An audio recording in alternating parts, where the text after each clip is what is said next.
Thanksgiving is a time to enjoy lots of good food and company of your loved ones, and for some, avoiding uncomfortable conversations. While you may love your family, of course you do, you may not always see eye to eye, particularly when it comes to politics.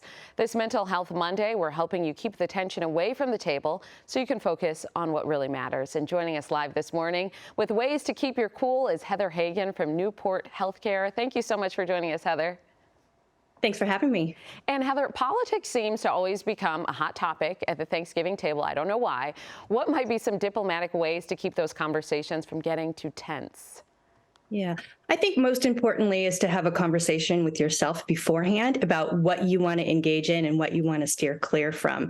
And you can also have a conversation with your family ahead of time of, hey, I really don't want to get into anything heated or specific around politics. So if we can steer the conversation away from that, that would be great.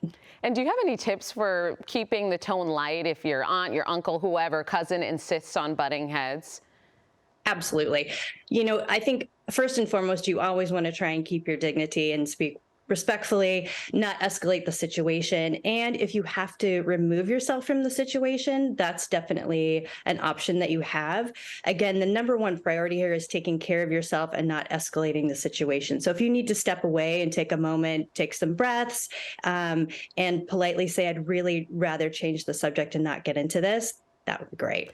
And some other touchy subjects might include someone's future career plans, their dating life. What do you suggest for kind of skirting around those kinds of questions? Absolutely. Again, having that conversation with yourself prior around what you want to share with your family and what you want to steer clear from. And so to be able to say, hey, I'm not comfortable talking about that, or just politely steering the conversation away from a specific topic, making a joke.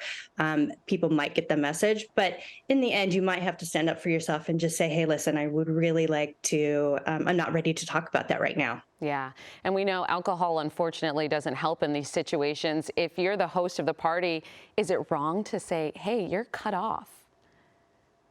That is something that if it's your house and you're the host, you definitely get to make the rules, right? And so to be able to pull someone aside quietly and say, hey, listen, I think you've had enough. I'm concerned. And, can we make sure that this is a holiday that doesn't escalate? Right, exactly. And ideally, you've kind of answered this, but ideally you want to keep these uncomfortable conversations from happening in the first place, right? But how do you recommend people just set boundaries ahead of time?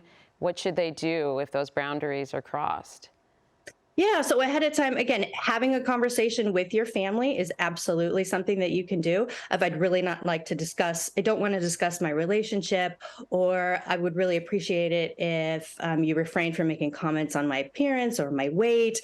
And if they're unable to do that, again, taking care of yourself is first and foremost. We can't control other people. So if you need to stand up for yourself, say, hey, listen, I really don't want to have this conversation.